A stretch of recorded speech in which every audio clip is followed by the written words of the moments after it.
Bonjour. Nous avons vu lors de la précédente vidéo comment interagir avec l'utilisateur en utilisant une petite première boîte de dialogue très simple qui ne permet en fait pas de vraiment d'interaction mais simplement de passer un message. Nous avons vu comment utiliser une première variable et comment afficher cette variable dans la boîte de dialogue. Là, je vous propose maintenant, dans cette 8e vidéo, d'affecter la valeur d'une cellule à une variable. C'est-à-dire qu'on va faire passer l'information qui est dans une cellule et on va la mettre dans une variable avec laquelle on pourra faire des calculs dans une macro. Et ensuite, au niveau de la fenêtre de VBA, on va voir qu'on peut afficher deux petites fenêtres supplémentaires pour afficher les variables locales ainsi que la fenêtre exécution. Nous allons commencer par jouer sur l'affichage pour améliorer un petit peu l'interface de Visual Basic. Donc vous allez sur le menu affichage et vous voyez qu'ici vous avez la fenêtre exécution et la fenêtre variable locale qui ne sont certainement pas affichées sur votre Visual Basic. Donc je vous propose de les afficher. Donc j'ai affiché ces deux fenêtres et je les ai positionnées. C'est pas très évident de positionner les fenêtres dans Visual Basic, vous verrez, de manière à pouvoir avoir l'aperçu de l'état des variables en cours d'exécution quand on va exécuter la macro, soit en mode pas à pas par la touche F8, soit en mettant un point d'arrêt pour ne pas sortir de la macro et avoir les variables qui sont encore, on va dire, vivantes avant de fermer la macro. Et puis la fenêtre exécution permettra d'afficher des informations sur l'exécution. J'ai aussi créé un module select et var qui va permettre de travailler sur les macros de cette vidéo. Donc vous pouvez prendre l'habitude de nommer vos modules, de les classer, c'est quand même une bonne idée. Alors pour information, vous faites clic droit sur module et là vous pouvez insérer un user form module ou alors vous allez ici dans insertion et vous avez les mêmes possibilités. Une dernière petite information sur la fenêtre qui permet d'afficher le code. Vous avez ici la possibilité d'afficher plusieurs modules. Ici j'en ai 3. Et vous pouvez travailler en mode plein écran pour un module, c'est ce qu'on fait en général. Actuellement le module qui est utilisé c'est select et var. Alors pour commencer, j'ai créé une petite macro dans un module que j'ai appelé cellule variable. Donc pour le moment, rien dans cette macro. J'ai aussi coloré en jaune la cellule dans laquelle on va travailler, qui est la cellule C44. Donc cette cellule, c'est pour son adresse, c'est range. Ouvrez la parenthèse, la chaîne de texte C44, fermez la parenthèse. Donc on va utiliser le code pour aller chercher des informations sur cette cellule. Donc je vais taper range C44, je ferme la parenthèse, et là je voudrais inspecter les propriétés de cette cellule, notamment ce qu'il y a dedans, c'est la valeur de cette cellule. Alors je fais point. Et là, je me retrouve avec une liste de choix possibles de méthodes. Par exemple, Activate va me permettre d'activer la cellule. Adresse va me donner l'adresse de la cellule. Et donc, je vais avoir des méthodes et des propriétés. Alors, les propriétés sont sous forme d'une petite boîte de texte et les méthodes ressemblent à, on dirait une gomme en fait. Moi, ça me fait penser à une gomme. C'est vert. Donc nous, on va utiliser une propriété, la propriété qui est la valeur. Alors comme je ne sais pas vraiment le nom de cette propriété, je vais taper sur V avec un peu de chance, valeur, voilà. Et là je m'aperçois que je me retrouve avec la propriété value. C'est une des propriétés principales des cellules et qu'on va utiliser très souvent. Je double-clique, et donc j'ai inspecter la propriété valeur de la cellule C44. Donc là, je peux déterminer, par exemple, une valeur pour cette cellule. Alors, je vais faire égal, et puis je vais mettre texte dans C44. Pardon.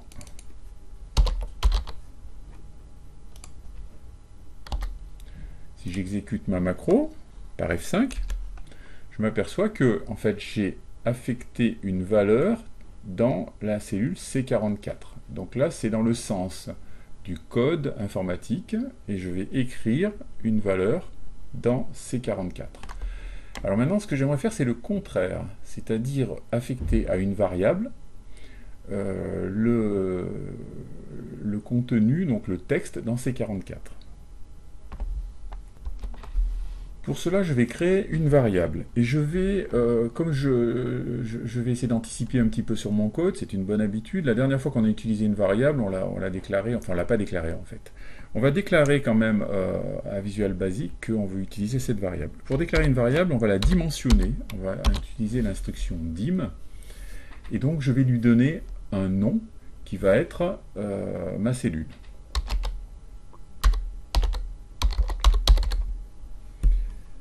Et donc, quand je clique, l'instruction de déclaration a bien été prise en compte. Et donc là, ce que je vais faire, c'est que ce que je voudrais faire, c'est affecter à ma cellule la valeur qu'il y a dans la cellule C44. Donc je vais copier cela. Et je vais le coller ici et dire que ma cellule, toujours copier, coller. Quand on fait des copier-coller, on ne fait pas d'erreur de syntaxe, ça pose pas de problème.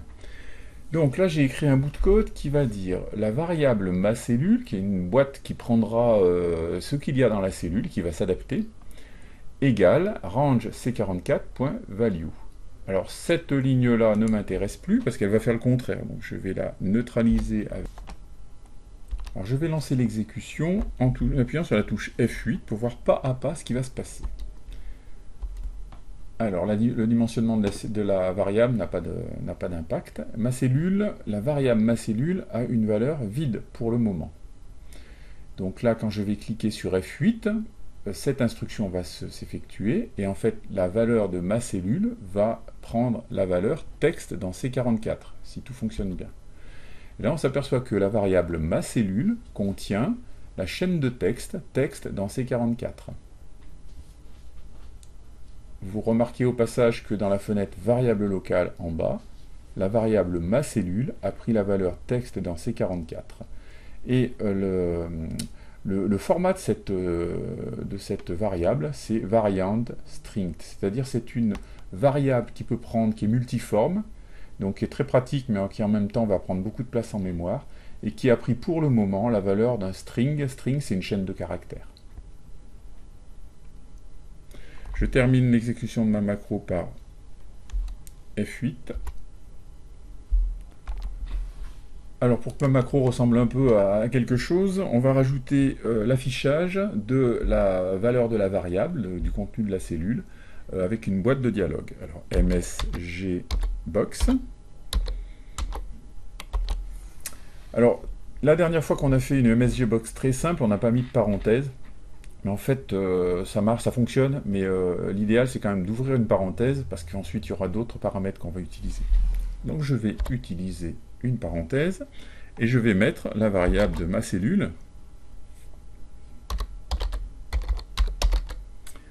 dans cette msgbox.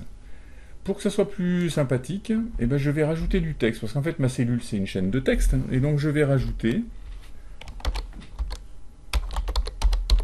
le contenu de la cellule est deux points. Je ferme ici et je vais concaténer avec le caractère et. Voilà.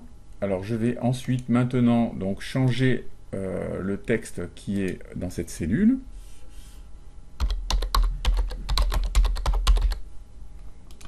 Ici, et je vais lancer la macro par F8 pour voir progressivement comment ça se passe. Donc ma cellule va prendre la valeur nouveau texte, et quand je vais cliquer ici, ça va m'afficher une boîte de dialogue qui devrait afficher le contenu de la cellule et ma cellule. C'est le cas. Le contenu de la cellule est nouveau texte. C'est bien la valeur de la cellule.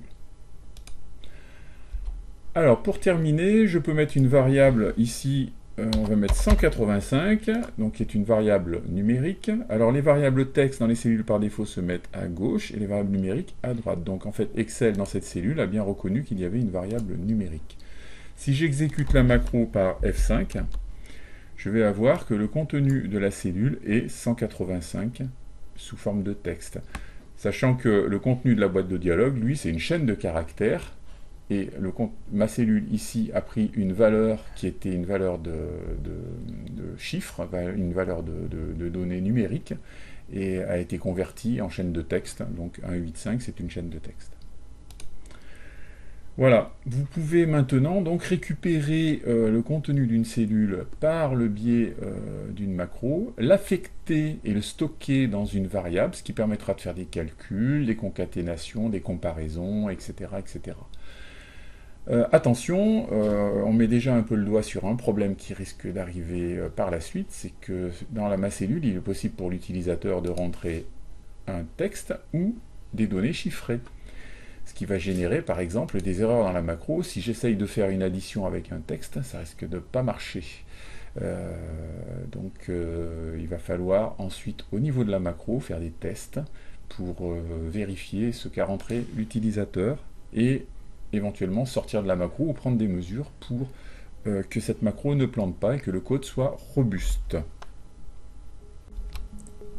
Dans la prochaine vidéo, je vous propose de faire des calculs à l'intérieur d'une macro avec des valeurs qui auront été récupérées, des valeurs entrées par l'utilisateur et qui auront été récupérées dans une cellule du tableur.